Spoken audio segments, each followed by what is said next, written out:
La première conférence depuis 2 ans, hein, puisque là, je vois des têtes connues, hein, des fidèles qui sont revenus, merci à vous. Donc aujourd'hui, j'ai le plaisir de recevoir le docteur Sylvain Mathieu, qui est rhumatologue au CHU, et depuis peu président du club. Hein, voilà. Donc il est spécialiste dans le mal du dos. C'est le thème cette année pour la journée mondiale de la douleur. Hein, c'est le thème mondial sur la douleur. Chaque année, c'est un thème différent. Donc voilà, son intervention va durer à peu près 35-40 minutes. Aujourd'hui, on a quelqu'un de la communication qui enregistre cette conférence que vous pourrez retrouver sur les réseaux sociaux, c'est ça, hein, sur YouTube. Hein, voilà. Donc l'intervention du docteur Mathieu dans son intégralité. Et puis après, à la fin, on pourra poser des questions si vous le souhaitez. Voilà, je laisse la parole au docteur Mathieu. Je vais peut-être prendre le micro aussi.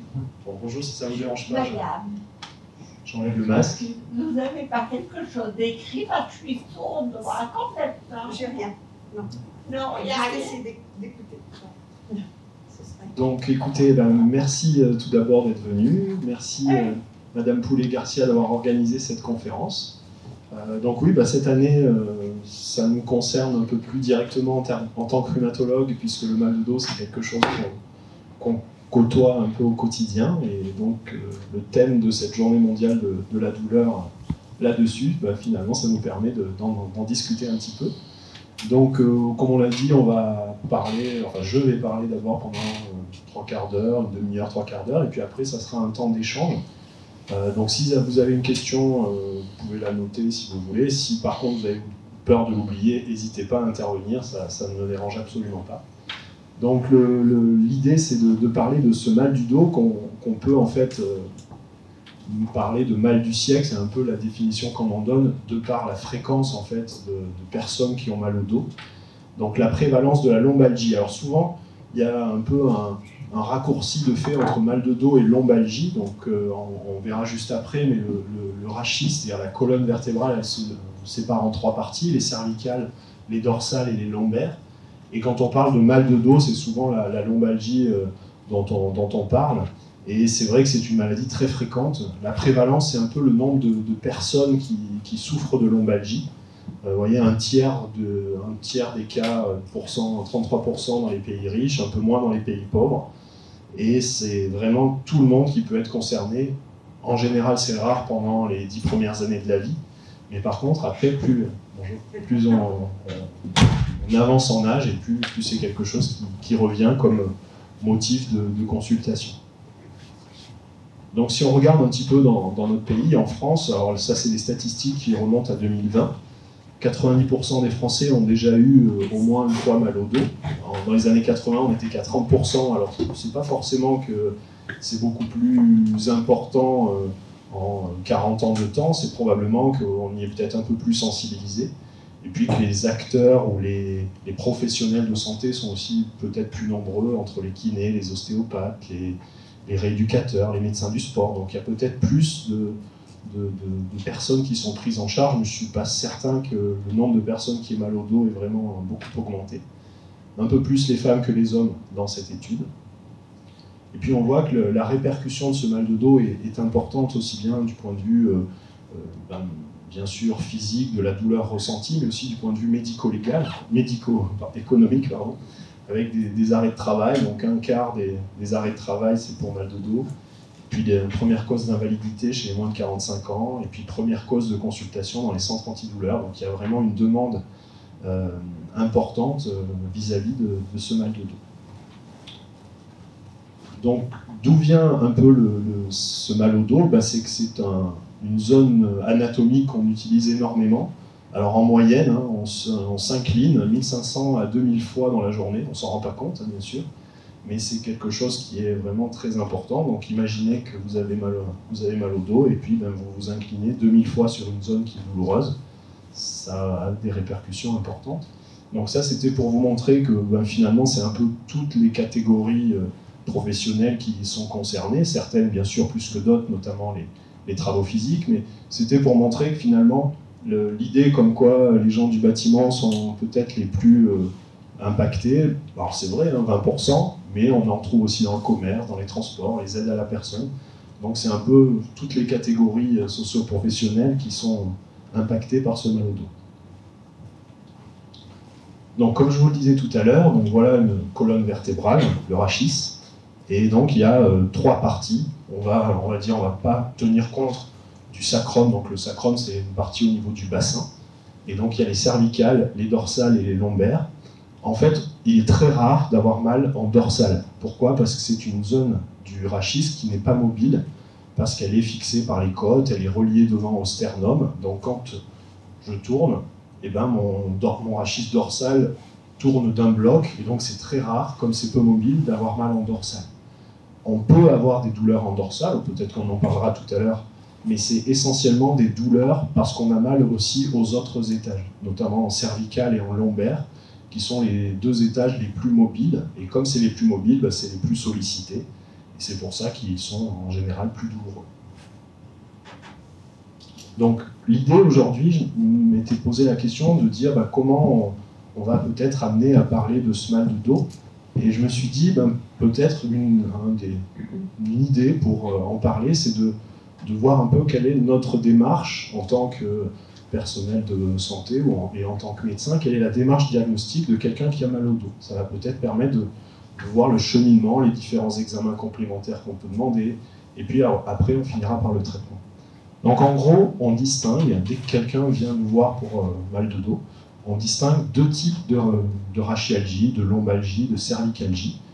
Les rachialgies symptomatiques, donc ça veut dire qu'elles sont reliées à une pathologie sous-jacente, et les rachialgies communes. Alors, ce terme commun, il n'est pas très bon.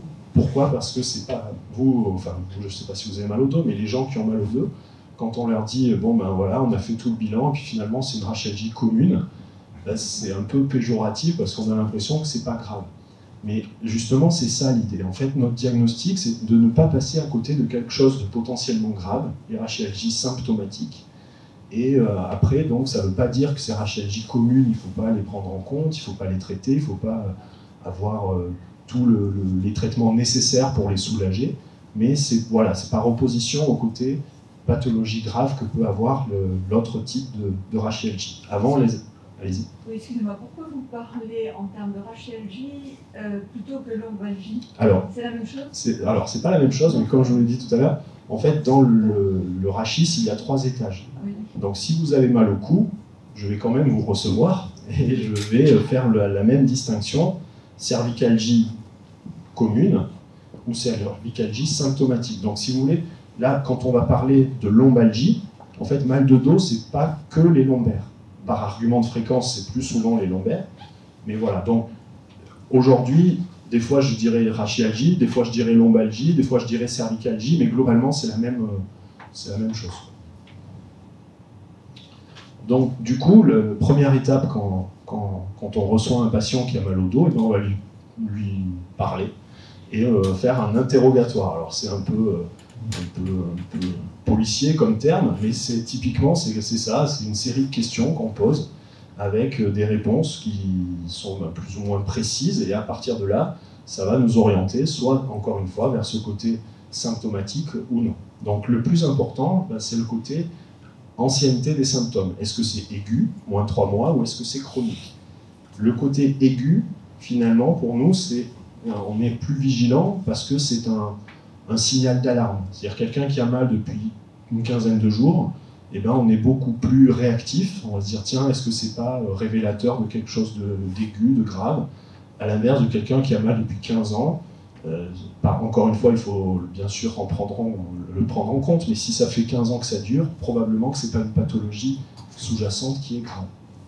Donc ce côté aigu est très utile, et pourquoi aussi on essaye de se dépêcher, entre guillemets, c'est qu'il y a un côté curatif. C'est-à-dire la douleur aiguë, qui est liée par exemple tout récemment à un lumbago, une fracture vertébrale, ou quelque chose d'aigu, eh bien, on peut beaucoup plus la traiter, la guérir, que quelque chose de chronique, où là on est plutôt gêné par d'autres éléments qui nous embêtent, comme le côté dépressif, le côté multifactoriel. C'est-à-dire qu'une douleur aiguë va y avoir plusieurs causes à son origine, alors qu'une douleur aiguë, une douleur chronique, pardon. Alors que la douleur aiguë, il y a une cause, et si on arrive à la mettre en évidence rapidement, on peut la traiter rapidement.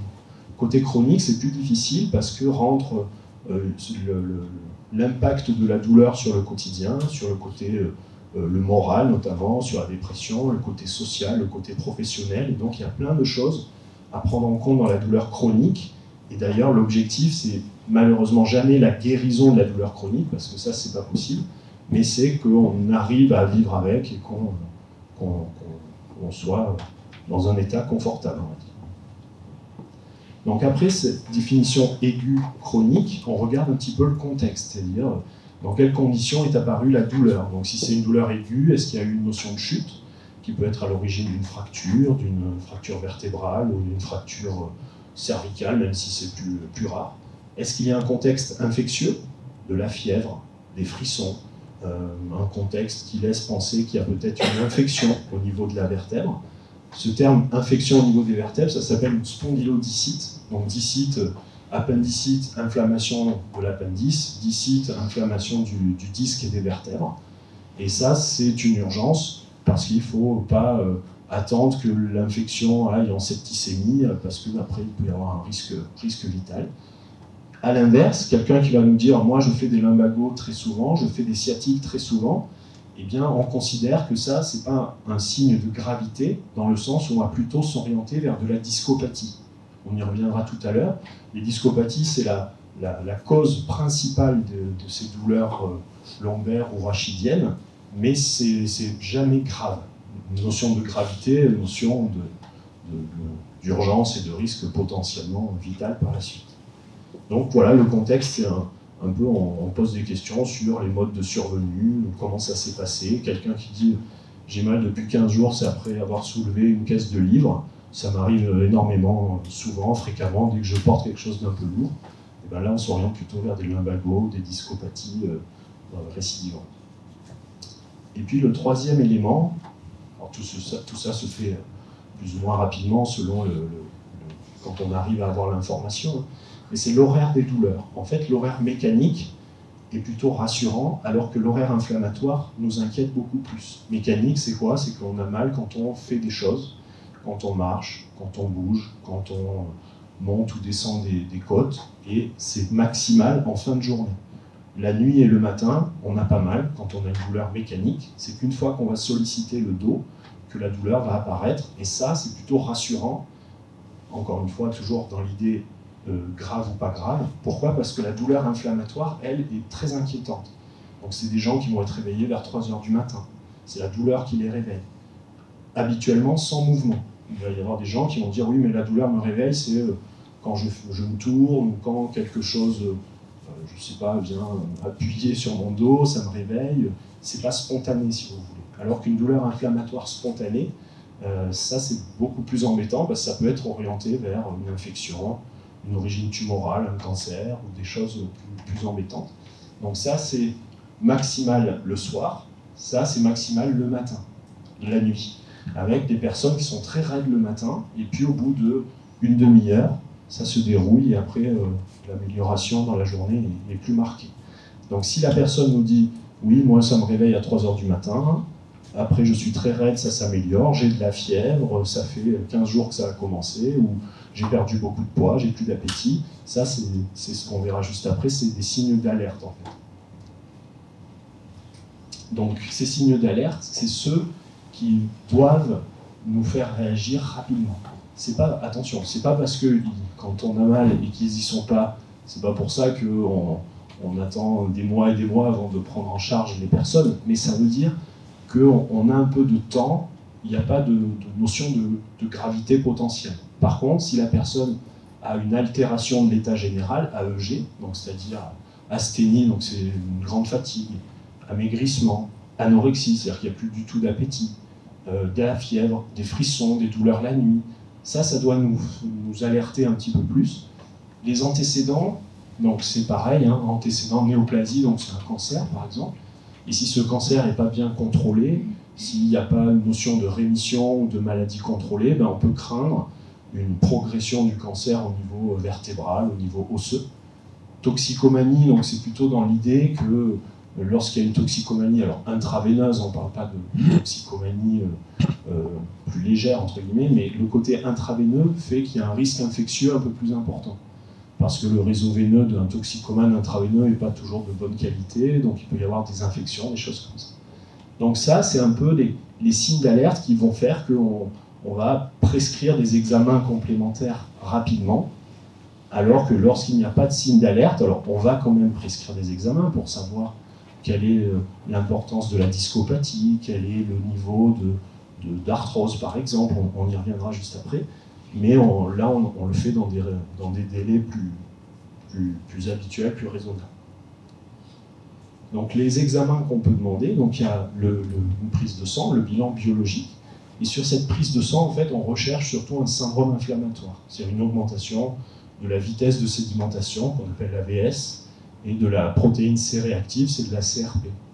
Et s'il y a un syndrome inflammatoire, ben là aussi, on va plus vite pour faire les examens complémentaires, parce que ça peut être associé à une inflammation, ça peut être associé à une infection, ça peut être associé à une origine, un rhumatisme inflammatoire par exemple, on y reviendra. Et puis ben, surtout ce qui nous aide beaucoup, c'est de l'imagerie, c'est-à-dire que ce soit des radios, un scanner, une IRM.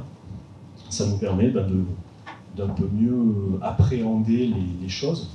Alors on peut éventuellement se dire, si votre médecin ou si vous voyez un rhumato ou quelqu'un d'autre qui va faire des radios, ben, on peut avoir comme réaction de dire mais pourquoi pas directement un scanner ou une IRM, parce que les radios on voit jamais rien, c'est pas très utile et puis c'est pas très précis.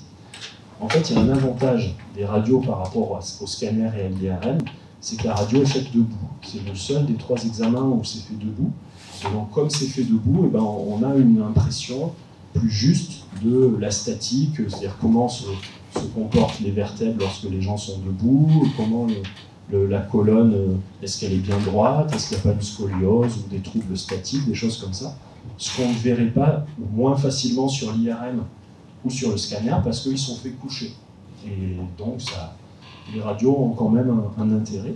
Après, donc, la différence entre scanner et IRM, donc le scanner, ça permet, donc c'est à base de rayons X, et ça permet d'avoir une image plus précise de l'os. C'est-à-dire qu'on voit bien mieux les structures osseuses, par exemple les articulaires postérieurs d'une vertèbre par rapport à une autre. On va mieux les voir sur un scanner que sur une IRM.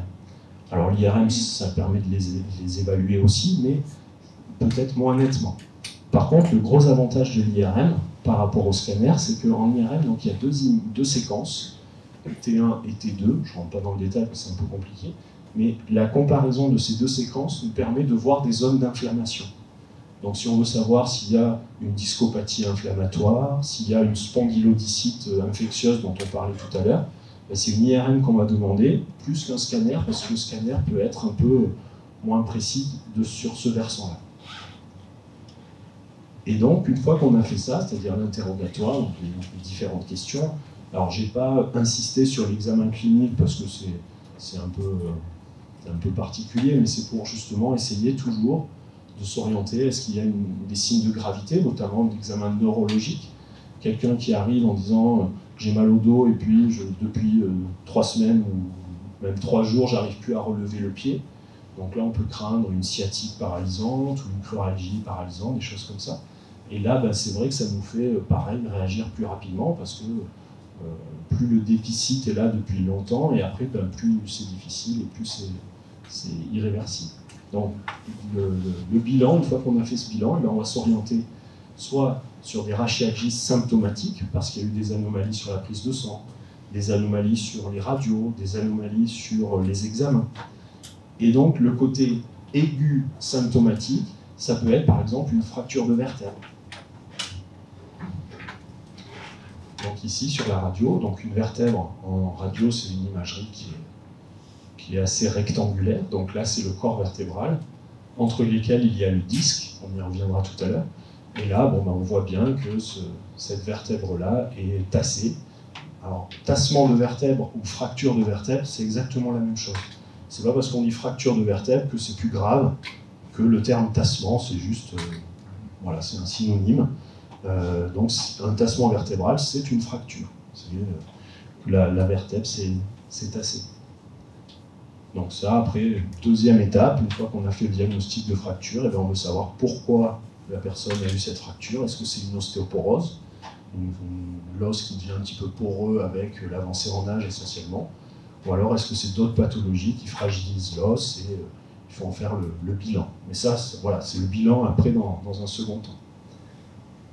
L'IRM peut nous révéler, nous montrer ce qu'on appelle donc une spondylodicite, qu'on a vu tout à l'heure, donc une inflammation de la vertèbre et du disque.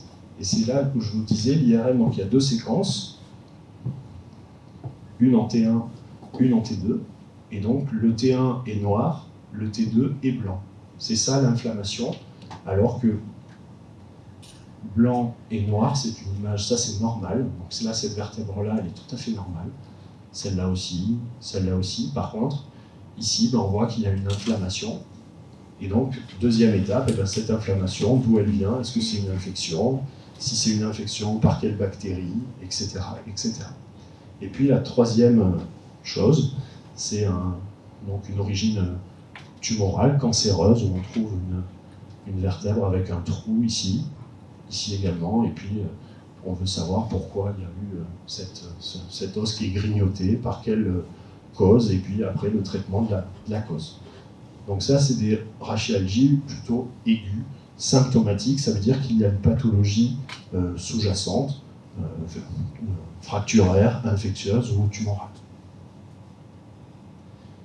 Ça, c'était le côté aigu, donc aigu, moins de 3 mois. Par contre, on a aussi des rachialgies, alors que ce soit en lombaire ou en cervical, ça, vous avez compris, chroniques, donc plus de 3 mois, et symptomatiques liées à certaines pathologies. Et parmi une des pathologies, donc, il y a la spondyloarthrite. Donc la spondyloarthrite, c'est un rhumatisme inflammatoire. Alors les rhumatismes inflammatoires, c'est des pathologies, comme leur nom l'indique, qui touchent les articulations ou le dos. Inflammatoires, donc si on revient sur le rythme des douleurs inflammatoires, ça veut dire que ça réveille les gens la nuit, ils sont très raides le matin, et après dans la journée, ça s'améliore. Et donc ces spondyloarthrites, on met parfois beaucoup de temps à les diagnostiquer, parce qu'avant d'avoir des signes radio comme ici,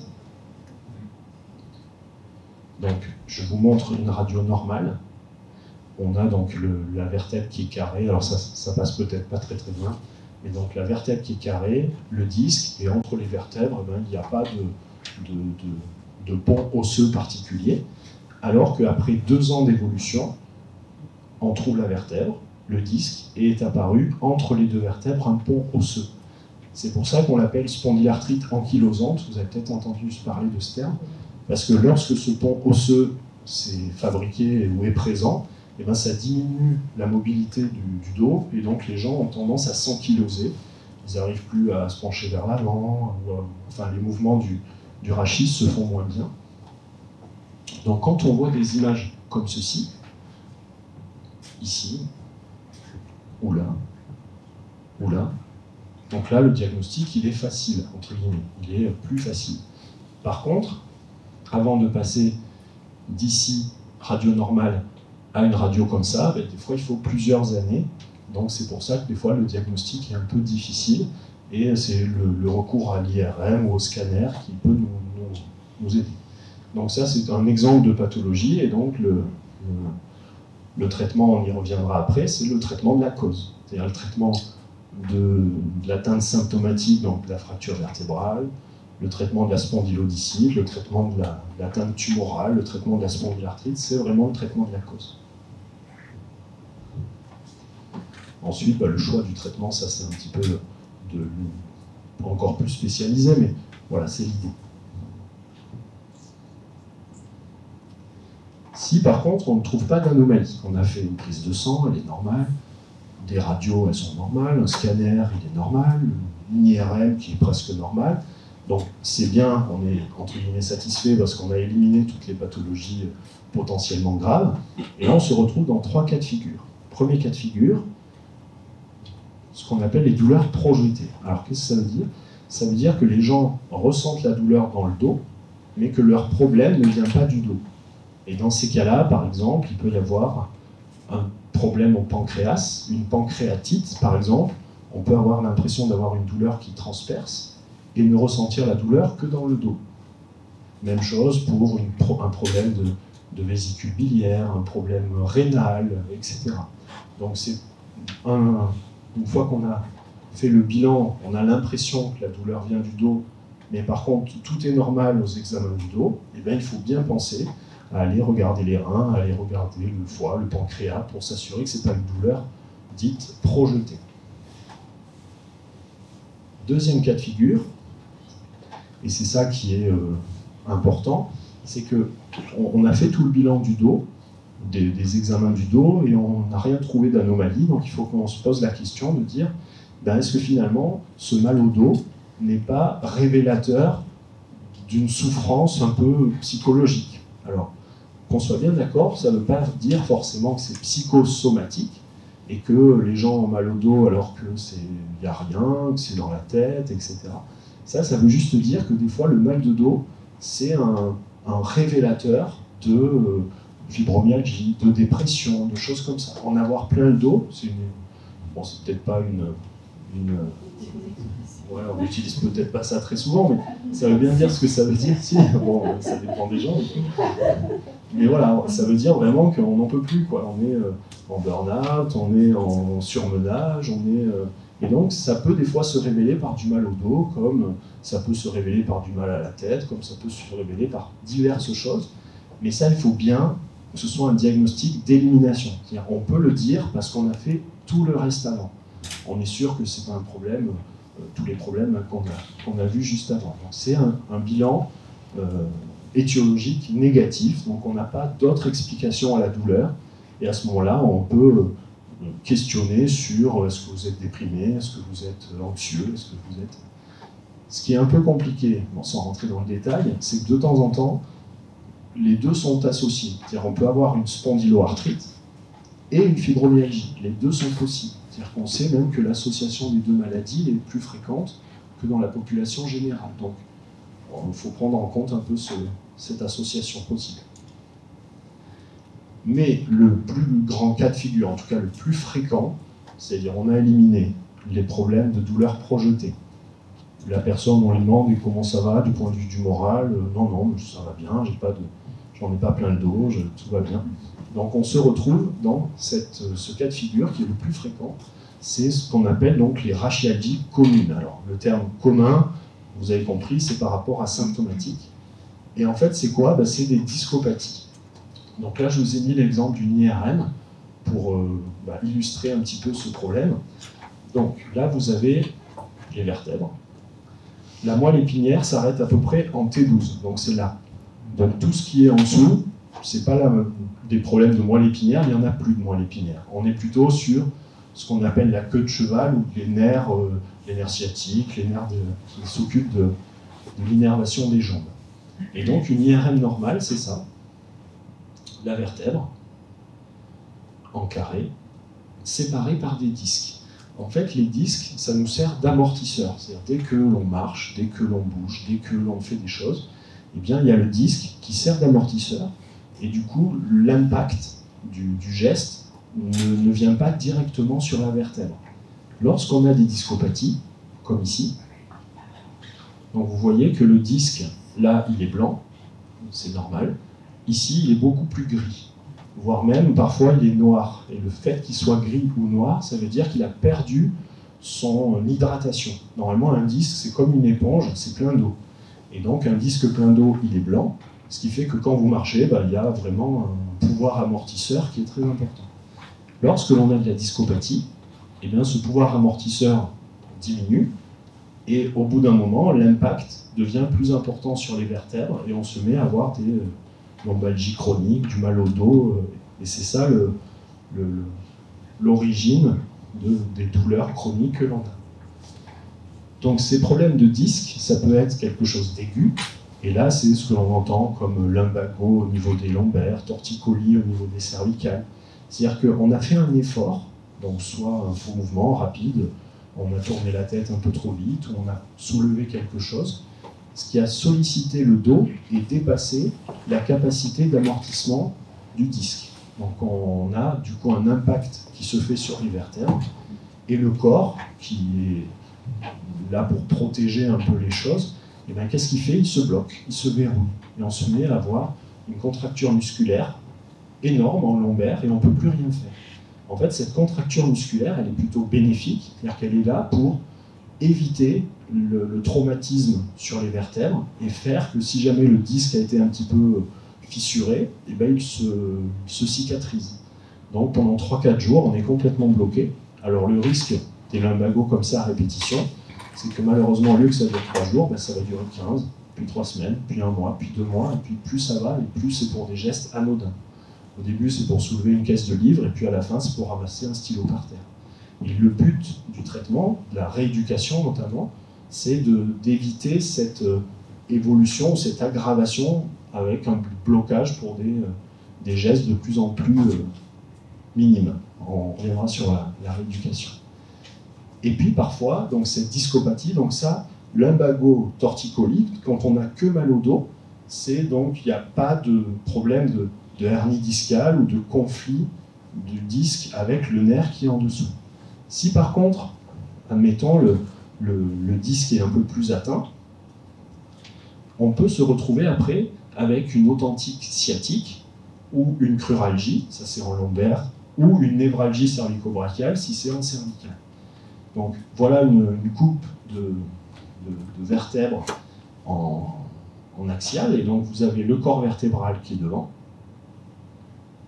l'arc postérieur qui est derrière. Ici, donc, vous avez les nerfs, et puis chaque nerf va sortir au niveau d'un orifice, il y aura d'autres exemples après, au niveau de chaque vertèbre. Et donc, il faut imaginer que le disque est posé là-dessus, et si ce disque est un peu abîmé, un peu usé, et ben, ça peut faire sur un effort une hernie discale, c'est-à-dire une partie du disque qui vient coincer ici derrière, et ça peut, après, à l'origine, coincer le nerf et donc donner une authentique sciatique, une cruralgie ou une névralgie cervico-brachiale. Donc l'examen clinique, j'en parle un tout petit peu, mais c'est un examen pour vérifier qu'il n'y ait pas une raideur. Peut-être vous avez déjà entendu parler de cet examen, donc c'est l'indice de Schober, c'est du nom de celui qui l'a inventé, et donc on vous fait une marque au niveau de la 5e vertèbre lombaire, on mesure 10 cm en position debout, et on fait une deuxième marque. Et puis on demande ensuite aux gens de se pencher vers l'avant. On en profite pour vérifier s'ils touchent par terre, ce qui est très rarement le cas. Et puis on regarde ensuite de combien de centimètres la colonne s'est déroulée. Normalement, elle se déroule d'au moins 5 cm. Si on a un indice qui passe de 10 à 15 cm, ça veut dire qu'il n'y a pas de raideur rachidienne, que la mobilisation du rachis est bonne, en lombaire, ça. Si par contre on a de 10 à 11, eh bien, ça veut dire qu'il y a une raideur. Un lumbago, c'est 0. C'est-à-dire que la personne ne peut pas, est tellement contractée qu'elle ne peut pas du tout se mobiliser. Donc c'est pas parce qu'on est à 0 que ça veut dire que c'est une maladie potentiellement grave, ça veut juste dire que le degré de mobilité, il est nul. Et donc cet index, on l'utilise pour voir par exemple l'efficacité d'un traitement. Si par exemple au début on a une grosse raideur du dos, on fait de la kiné ou un traitement médicamenteux, ben on peut après refaire la même chose pour voir si la mobilité s'est améliorée. Il y a des personnes, lorsqu'ils sont parfaitement mobiles, ils sont à 13. Mais c'est pas la valeur qui compte, c'est vraiment leur état, comment ils se sentent en fait. Et ensuite, donc ça, c'est tout ce qui est des problèmes de radiculalgie, pardon. Donc radiculalgie, c'est quand ça touche le nerf ici. En fait, ce petit nerf s'appelle la racine. Et donc lorsqu'elle est coincée par une hernie discale, par de l'arthrose, par d'autres étiologies possibles, et bien on parle de radiculalgie. Et ce qui est très important, c'est qu'il y ait une concordance anatomique et radiographique. Par exemple, on parle un exemple de sciatique S1, donc tout à gauche en vert. Donc ça, c'est le trajet dont s'occupe la racine S1. Cette racine S1, Anatomiquement, on la trouve ici au niveau de la partie supérieure du sacrum. Donc si vous avez, ou si la personne a une sciatique S1, donc qui passe derrière la cuisse, derrière le mollet, jusqu'au petit orteil, on lui fait un scanner ou une IRM, et on trouve qu'il y a un problème entre L5 et S1. Et bien anatomiquement, c'est pas concordant, puisque normalement, le problème aurait dû être plus bas. Et donc c'est pour ça que dans ces cas-là, on ne va pas faire d'infiltration, on ne va pas faire d'opération, parce qu'il n'y a pas de concordance. Donc ça ne correspond pas. Donc si ça ne correspond pas, ben, il faut aller plus loin dans l'explication. C'est pour ça que vous pouvez, peut-être que ça vous est arrivé, on dit, bah oui, mais on m'a fait une IRM et j'ai plein de discopathie ou plein de hernie discale. Et on n'y a rien fait. Et bien oui, parce qu'en fait, tant que les discopathies ne posent pas de problème, de douleur ou de sciatique ou même de douleur dans le dos, on n'y touche absolument pas. En fait, en cervical, on commence à avoir des discopathies à partir de l'âge de 25 ans.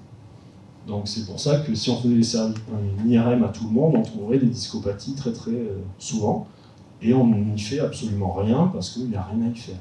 Par contre, et ça ce sera la suite de l'explication, si on a des discopathies, il faut par contre avoir une bonne musculature. En fait, ce sont les muscles paravertébraux, donc ceux qui sont, comme leur nom l'indique, de chaque côté des vertèbres, qui vont compenser la perte du disque. Donc si on a quelqu'un qui a une discopathie avec des très bons muscles, il ou elle n'aura jamais mal au dos. Par contre, si on a quelqu'un qui a des discopathies avec des muscles un peu faibles, parce que pas assez d'activité physique, ou alors un peu de difficulté à faire travailler les muscles, ben là on va se retrouver avec des discopathies douloureuses en fait. Donc ça c'était au niveau du bas de la jambe, et c'est la même chose au niveau du bras, avec donc les névralgies cervico-brachiales. Donc il faut pareil que la douleur ressentie par la personne concorde avec l'imagerie que l'on a fait. Donc si par exemple la personne se plaint d'une douleur qui passe ici à la face intérieure du bras jusque dans les 5e doigts, donc ça c'est un trajet anatomique C8, et bien, il faut aller vérifier que c'est bien au niveau de C8 sur son dos que le problème se passe. Si c'est bien sur C8, et bien, on peut faire une infiltration, on peut faire une opération, parce qu'on prend des risques quand on fait une infiltration ou une opération, mais il faut que ces risques vaillent le coup. Si on le fait en se disant de toute façon ça ne marchera pas, bon, vous comprenez que c'est pas possible, c'est pas raisonnable. Donc, qu'on parle de discopathie ou de hernie discale, eh bien, c'est la même chose. En fait, donc à gauche, vous avez les deux vertèbres séparées par le disque en bleu. Donc le disque, quand on a un disque, il y a deux parties. Une partie centrale, qui s'appelle le noyau, qui est dur. Et une partie périphérique, qui s'appelle l'annulus, qui est beaucoup plus élastique, beaucoup plus mou. Et en fait, ce noyau n'a qu'une envie, c'est sortir de ce disque. Si on se fait un lumbago, on va parler de ça, en soulevant une caisse de livres, toujours pareil. Donc l'effort est un peu important, ça met de la tension dans le bas du dos, et donc cette tension entraîne une déchirure de l'annulus, c'est-à-dire les fibres. Soit cette déchirure est en contact avec le centre, c'est-à-dire que c'est une déchirure qui se fait ici en périphérie et qui va jusqu'au centre. À ce moment-là, ça fait une porte de sortie pour le noyau, et ce noyau, il va sortir, et comme il est dur, ça fait une hernie discale. Si par contre, cette déchirure part de l'extrémité et s'arrête en plein milieu. Donc, ça ne va pas être en contact avec le noyau, donc il n'y aura pas de hernie discale, mais par contre, la physiopathologie, c'est-à-dire l'explication est la même. Donc, qu'on ait un lumbago ou une lombosciatique, c'est la même chose. L'un n'est pas plus grave que l'autre, c'est juste que la douleur est un peu différente, que si on a une lombosciatique, le noyau sort un peu et vient bomber derrière, mais du point de vue explication, c'est la même chose. Ça veut dire que dans les deux cas, c'est de la discopathie qu'il faut prendre ça en compte. Donc je vous ai mis des exemples de hernie discale. Donc le noyau, l'annulus, et donc s'il y a une fissure qui fait toute la largeur, et le noyau trouve une porte de sortie et donc vient bomber et coincer le nerf ici. C'est ce que l'on voit là, sur un scanner.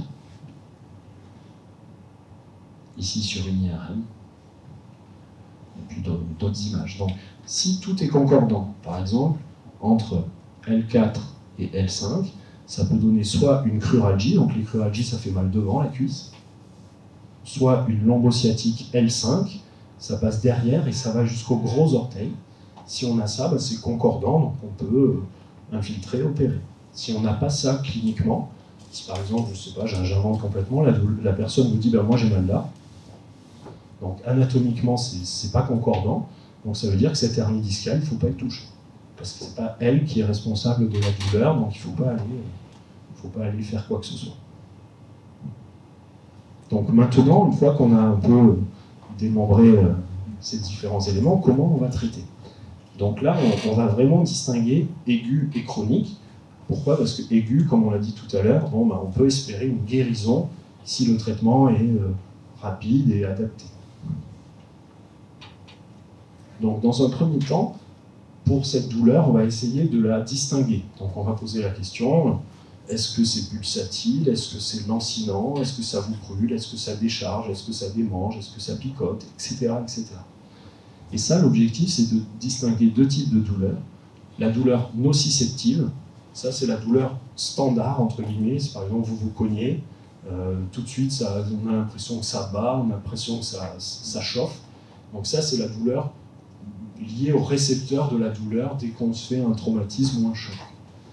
Et puis on a la douleur neuropathique, ça va être la douleur plutôt liée à une atteinte des nerfs. Par exemple, lorsqu'on a une hernie discale qui vient coincer le nerf sciatique, et bien dans le trajet d'innervation du nerf sciatique, on peut ressentir ces sensations.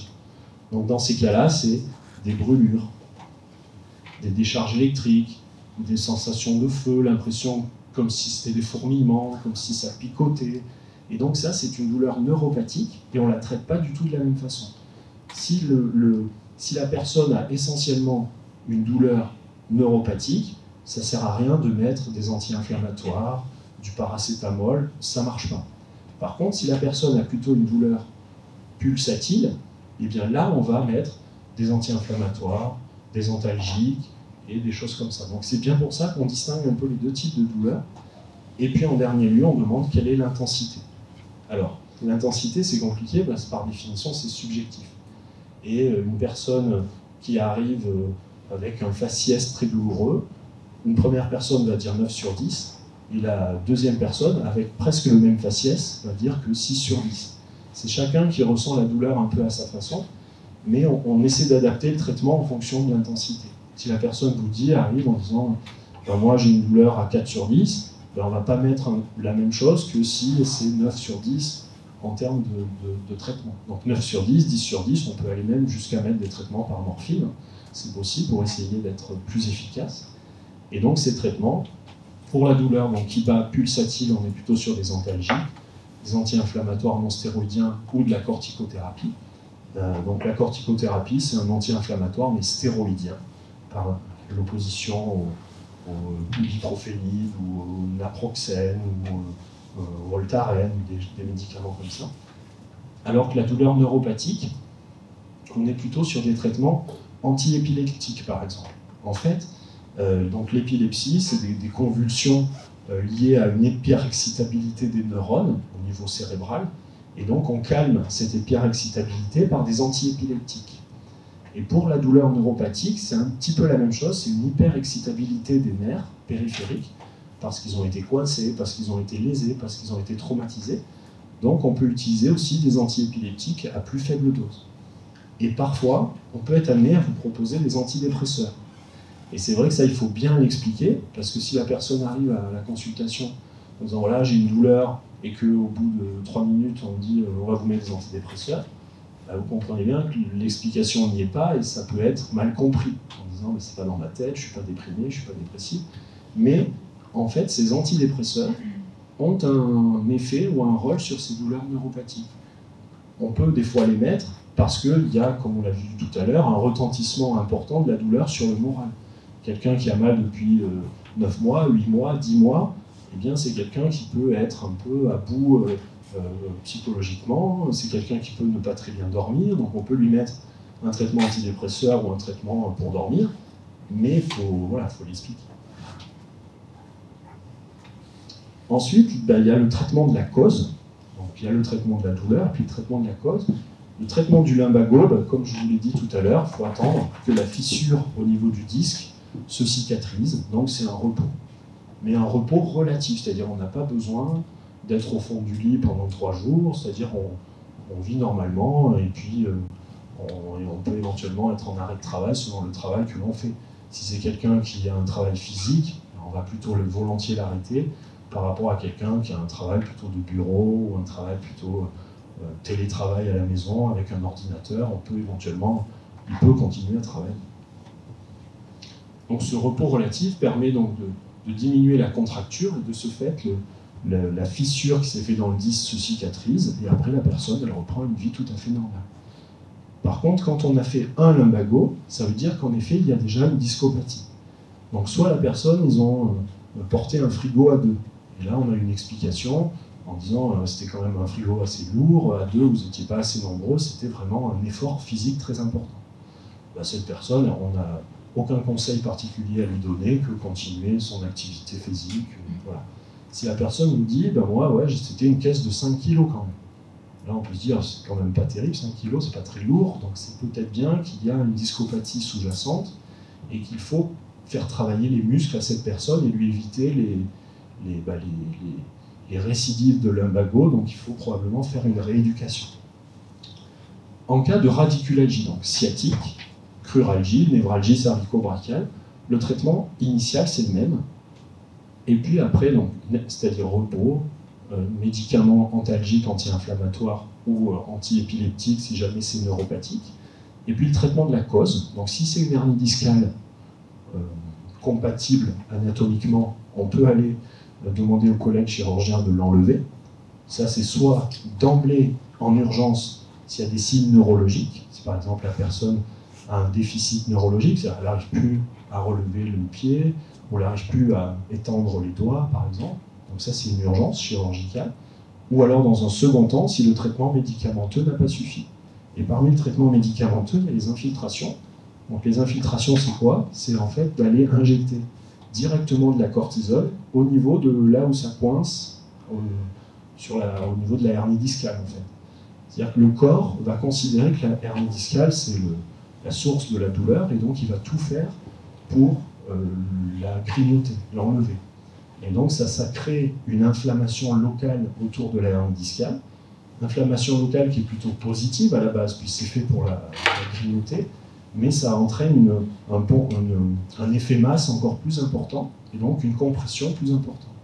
Et donc on peut aller infiltrer à cet endroit-là pour enlever la réaction inflammatoire, et ça peut des fois suffire, et après il n'y a pas besoin de l'opération. Donc ces infiltrations, par contre, il faut les faire absolument sous radio. On ne peut pas les faire à l'aveugle parce que c'est trop précis, et puis d'une part, on ne mettrait pas le produit où il faut, à l'aveugle, et d'autre part, ça nécessite que ce soit un peu plus précis pour que ce soit plus efficace. Et donc sous radio, donc on peut faire des infiltrations qui s'appellent interlamaires. Donc les lames, c'est cette partie de la radio. Et donc le radiologue ou le rhumatologue qui a l'habitude d'en faire, on vise cette zone pour arriver par là.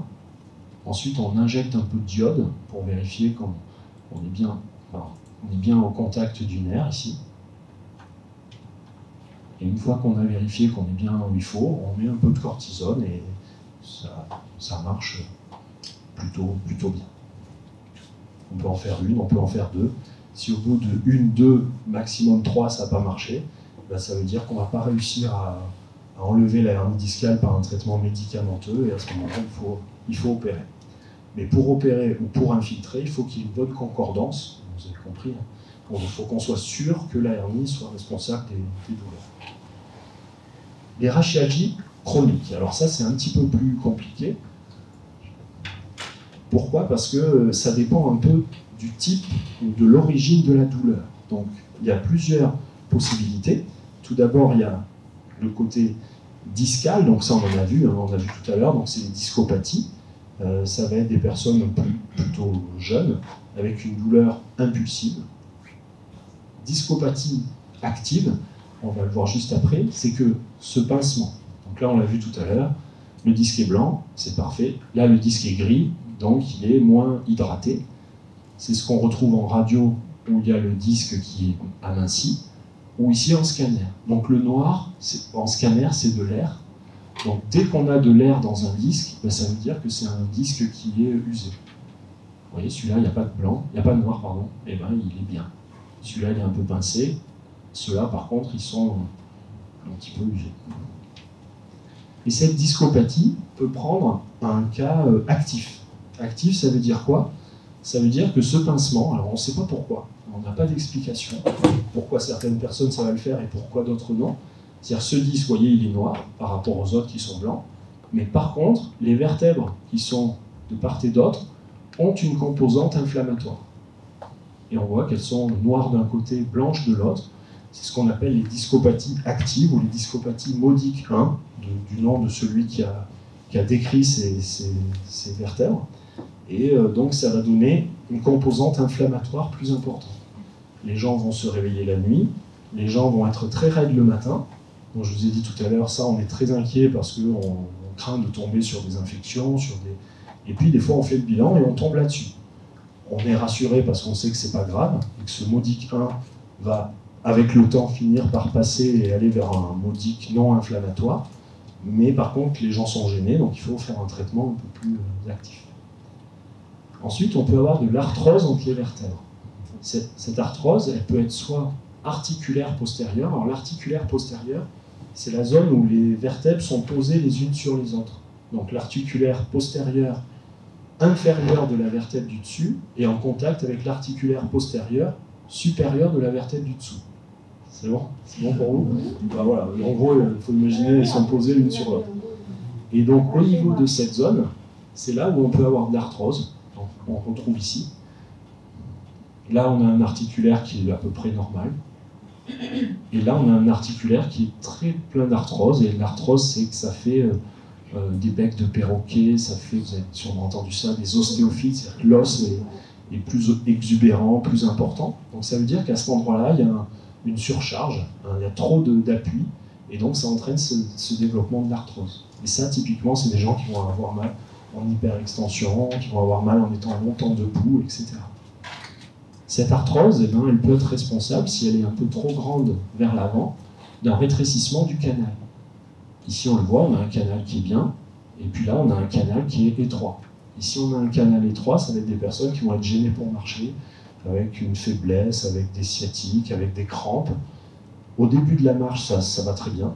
Et puis, au bout d'un certain temps, apparaissent ces symptômes.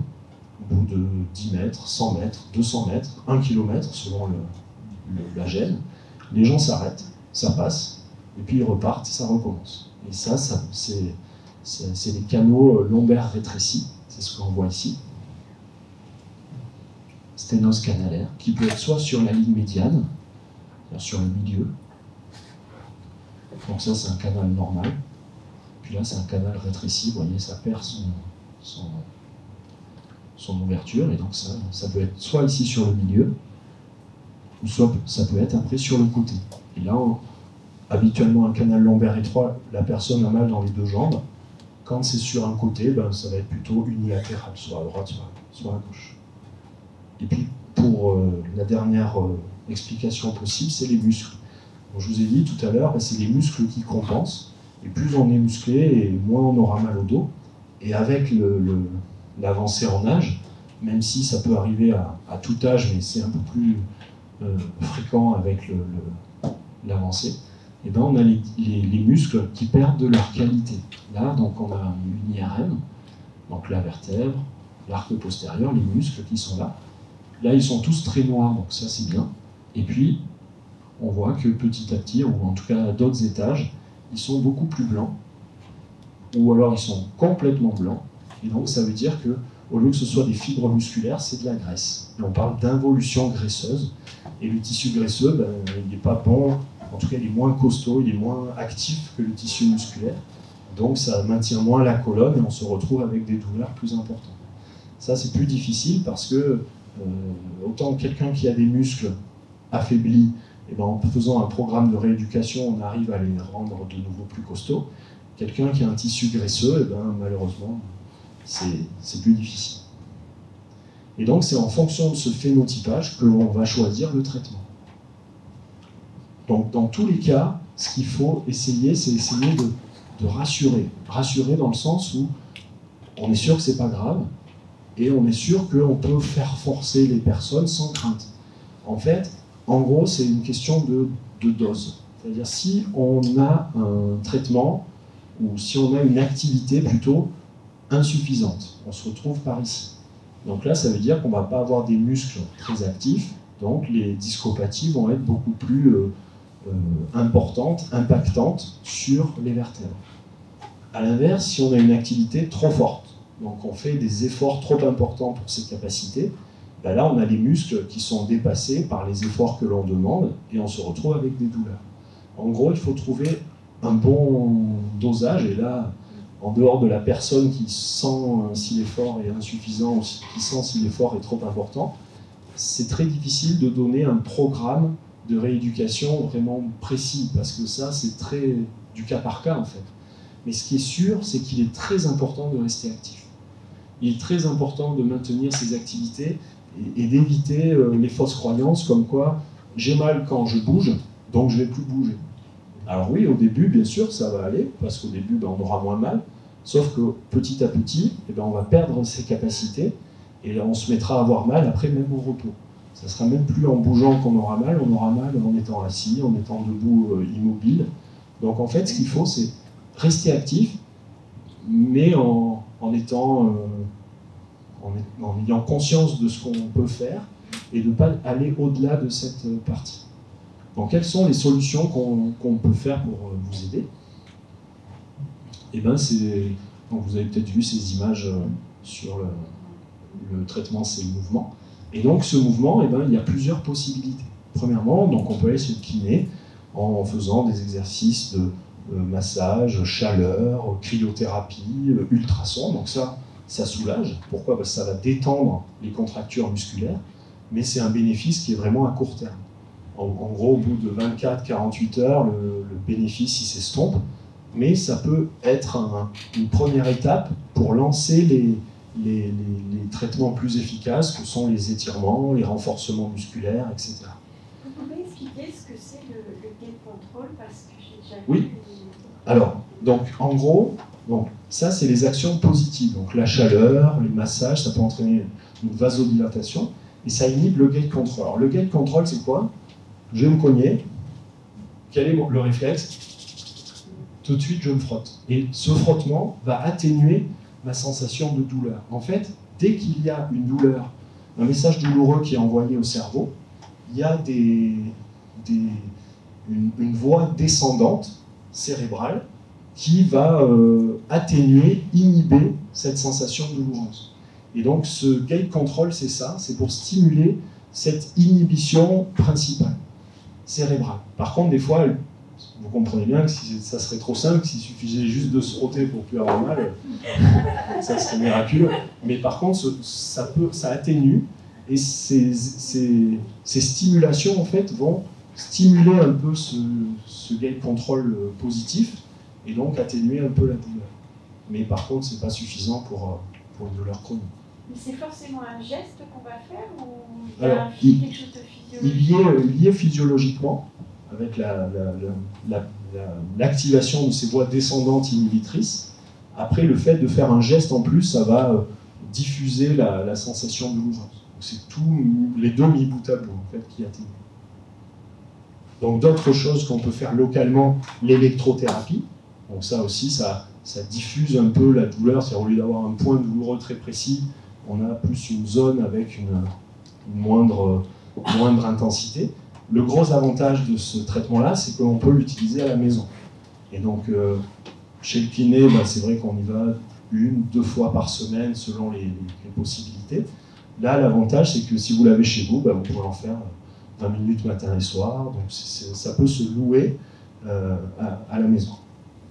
Donc, d'autres traitements, toujours avec le même objectif, l'acupuncture, la mésothérapie, etc. Mais ça, c'est des effets plutôt à court terme. Si on veut des effets à plus long terme, il va plutôt falloir agir sur les muscles, et notamment stimuler les muscles, soit par des étirements, des postures, des différentes techniques au niveau du dos. Ça, c'est un peu plus efficace. Mais de loin, le plus efficace, c'est vraiment le renforcement musculaire. Alors, ça peut être une activité de marche, hein, c'est déjà bien, mais la marche a plutôt, sauf bien sûr la marche nordique, mais ça a plutôt un effet d'entretien. On va être plutôt sur des exercices un peu plus actifs, comme, vous voyez, là, c'est le fait de lever les jambes, le fait de faire le pont, du gainage, etc. Et en dernier, vous avez les programmes de rééducation plus intensifs en centre. Alors ça, c'est sûr que c'est plus efficace. Après, c'est aussi celui qui demande le plus d'efforts. Et donc, tout le monde n'est malheureusement pas éligible parce qu'il faut avoir une condition physique déjà un petit peu importante. Donc ça peut valoir le coup, mais en général, on commence par les programmes de rééducation. Et quand vous parlez de ces programmes de rééducation, ce sont des particuliers qui proposent ça, c'est-à-dire les salles de sport, ou plutôt les CHU Alors, il y a plusieurs choses en fait, si vous voulez. Ça peut se faire en salle de sport, mais là, c'est vrai que ce n'est pas un programme de rééducation que l'on prescrit. Ça peut être de la Zumba, du Pilates, enfin, des exercices en groupe en salle. Le problème de la salle de sport, à mon avis, c'est un problème de niveau. C'est-à-dire quand on est dans un groupe à la salle de sport, il faut être dans un groupe de son niveau. Parce que si on est dans un groupe soit trop faible, vous n'allez pas forcer suffisamment. Et à l'inverse, si on est dans un groupe trop fort, on sera en permanence en effort. Donc là, ces programmes, en fait, vous avez les kinés qui font ça dans leur cabinet. Donc c'est des programmes un peu guidés par le kiné que vous allez voir 2 fois par semaine à peu près. Et après, il y a des programmes de rééducation en centre. Donc il y en a, ici ça se fait à Louise Michel, donc ça c'est celui du CHU. Après ça se fait au centre Notre-Dame, ça se fait à Néry-les-Bains près de Montluçon, ça se fait à Vichy, enfin voilà. Mais ça c'est des programmes plus intensifs dans le sens où les gens ont une prise en charge matin et soir pendant 2 ou 3 semaines. Mais voilà, il y a d'abord un bilan préalable pour voir si c'est indiqué. Et donc, voilà, ça rejoint un petit peu ce que je disais, c'est qu'il y a d'autres choses que l'on peut faire à la maison, du gainage, du pilates, etc. Alors, les manipulations, c'était juste une parenthèse pour dire que les manipulations, ça marche, hein, il n'y a pas de problème pour aller voir un ostéopathe, pour aller voir quelqu'un qui va vous faire une manipulation. Il faut juste, et c'est une parenthèse, mais voilà, faire le bilan avant. Et c'est le cas de ce que va faire un ostéopathe médecin, c'est-à-dire qu'il va vous voir d'abord, faire le bilan, les radios, le scanner, l'IRM, pour être sûr qu'il n'y a pas de fracture vertébrale, pour être sûr qu'il n'y a pas d'inflammation, pour être sûr, voilà. Et là, à ce moment-là, tout à fait d'accord pour faire une manipulation. Le risque, c'est si on fait une manipulation sur quelqu'un qui n'a pas eu de bilan. Et si on fracture ou si on manipule quelqu'un qui s'est déjà fracturé, on risque de faire une nouvelle fracture. Si on manipule quelqu'un qui est enflammé, non seulement ça ne marchera pas, mais ça va aggraver les choses. Donc c'est pour ça que la manipulation fait partie des possibilités thérapeutiques, mais voilà, il faut que ce soit fait après un bilan, à bon escient, et par quelqu'un qui a l'habitude. Donc les infiltrations, on en a déjà parlé tout à l'heure, là c'est un autre type d'infiltration qu'on peut faire au niveau du dos. Alors, ceinture lombaire, oui, non. Corset lombaire, oui, non. Alors, ça dépend ce qu'on en attend. C'est-à-dire, la ceinture lombaire, si c'est la portée lors d'un long trajet en voiture, parce qu'on va conduire ou être passager pendant 3-4 heures, là, la réponse est oui. Pourquoi ? Parce que ça va éviter cette sollicitation immobile pendant 3 heures. Au moins, ça évite de faire un faux mouvement. Après, la portée au quotidien, là, la réponse est non. Pourquoi ? Parce qu'on va forcément moins solliciter les muscles. Et donc, petit à petit, avec la ceinture lombaire, on aura une faiblesse musculaire qui va apparaître parce que la personne ne va pas suffisamment solliciter son muscle. Le but du renforcement musculaire, c'est avoir une ceinture lombaire naturelle, que les muscles du dos, des abdos, les fessiers, tiennent la colonne. Donc la ceinture lombaire, vraiment en dos, ou alors les efforts physiques. Par exemple, vous avez prévu de faire du jardin, de tailler votre haie, elle fait tout le tour de votre propriété, bon, ben là, c'est peut-être pas mal de faire une ceinture lombaire, au moins pour éviter les mauvais gestes. Le corset, ça n'a qu'une indication, soit les fractures vertébrales, et là, à ce moment-là, on met un corset le temps que la fracture se consolide, ou alors l'inflammation, la discopathie inflammatoire, où on veut vraiment que la personne ne bouge pas pour que l'inflammation disparaisse, pour que la fracture se consolide, et là, à ce moment-là, on peut mettre un corset. En dehors de ces deux indications, non. Et donc, pour finir, j'ai un tout petit peu dépassé, mais c'est vraiment l'idée que ce soit pluridisciplinaire. C'est-à-dire qu'il faut vraiment que la prise en charge passe par le médecin traitant, l'avis du rééducateur, du rhumato, du médecin du sport, enfin voilà, selon le contexte, médecin du travail, assistante sociale, psychologue, etc. Mais le plus important, je l'ai mis, vous voyez, un peu en dessous des autres, c'est le patient qui doit être motivé, ça il l'est toujours, mais vraiment acteur de son... ça ne sert à rien, si vous voulez, de mettre un corset pour qu'après on s'en serve de décoration sur le bord de la fenêtre. Ça ne sert à rien d'aller prescrire de la kiné si la personne vous dit, moi de toute façon la kiné, j'y crois pas. Vous voyez, c'est pas possible. Par contre, c'est sûr que nous, on peut proposer plein de solutions. Après, chaque personne aura un peu sa prise en charge individualisée, si on peut dire. Voilà. Alors, allez-y. Est-ce que vous pouvez nous préciser le rôle du rééducateur fonctionnel, s'il vous plaît, son domaine? Alors, donc le rééducateur fonctionnel, donc c'est un médecin qui a fait donc une spécialité qui s'appelle la rééducation fonctionnelle, médecine physique et rééducation. Et donc, en gros, son rôle, c'est qu'il a, il l'expliquerait mieux s'ils étaient dans la pièce, mais pour vous expliquer, en fait, c'est un médecin qui arrive à prescrire des programmes de rééducation avec de la kinésithérapie, avec du réentraînement à l'effort, par exemple, adapté à votre problème médical. Et donc, il fait le lien entre le problème médical et la kinésithérapie ou le programme de rééducation qu'il vous faut. Et donc là où nous, on travaille beaucoup avec eux, c'est justement pour adapter ces programmes de rééducation, soit avec la kinésithérapie en libéral, ou alors vraiment dans leur service à l'hôpital Nord, à Louise Michel, où là, ils font un programme beaucoup plus précis, beaucoup plus pointu et intensif.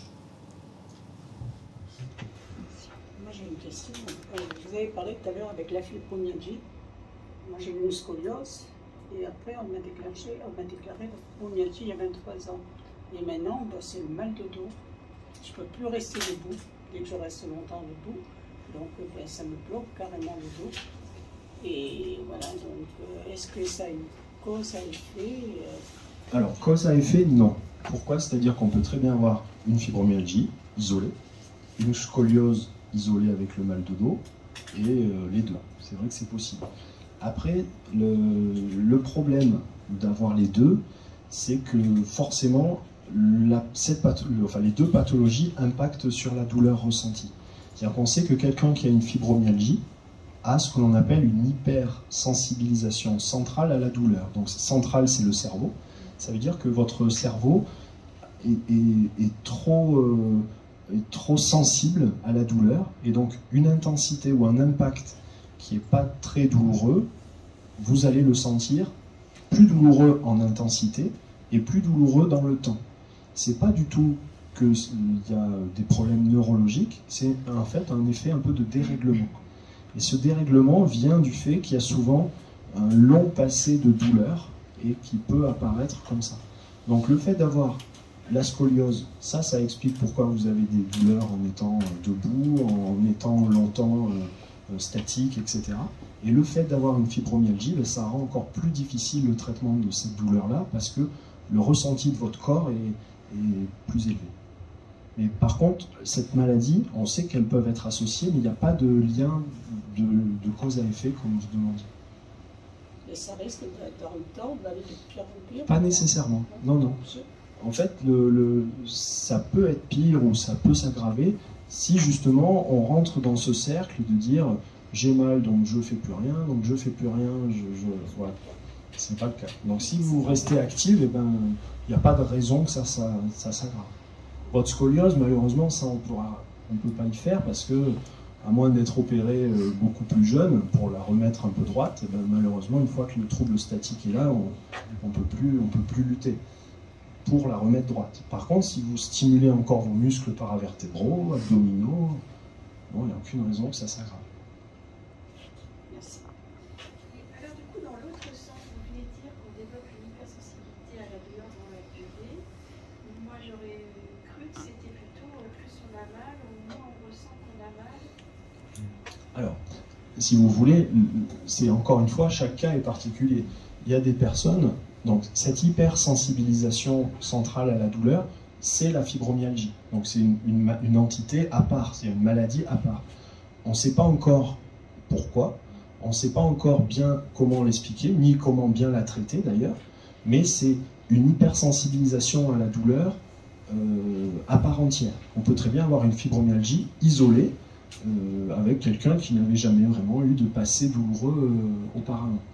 Après, par contre, c'est sûr que le ressenti de la douleur de chacun va être complètement différent avec le temps, donc en fonction de ses antécédents, en fonction de ses, j'allais dire un peu de son côté social, le côté d'être entouré, d'être encadré. La personne qui est isolée va peut-être moins bien le vivre, ou en tout cas différemment de la personne qui est bien entourée. Et ça, c'est vrai que c'est imprévisible. Il y a des personnes qui, avec le temps, vont se faire à leur douleur, en disant ben voilà, j'ai mal depuis longtemps, maintenant je m'y suis fait, je vis avec et j'y arrive très bien.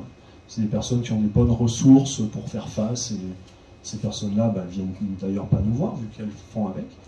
Et puis il y a des personnes où ça va avoir un impact plus important. On parlait du moral tout à l'heure, on parlait de l'isolement, voilà. Et ça va être des personnes, au contraire, avec le temps, le ressenti de la douleur va être plus important.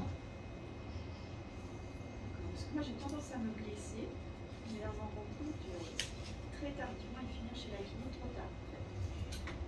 Et ça l'interpelle, elle me dit quand même, vous n'avez pas ressenti que vous êtes fait mal. Je dis si, mais moi j'ai continué Oui, mais à mon avis, vous n'êtes pas un cas isolé. C'est-à-dire qu'il y a plein de gens qui disent oh, ça va passer. Et fort heureusement, la plupart du temps, ça passe. C'est-à-dire que si on devait aller chez le kiné dès qu'on se faisait mal, déjà qu'ils sont débordés et que voilà. Donc non, ça ne me choque pas. C'est-à-dire qu'il doit y avoir aussi plusieurs fois où vous vous faites mal, sans forcément le sentir, et ça rentre dans l'ordre et vous n'avez pas besoin d'aller voir votre kiné. C'est vrai que des fois,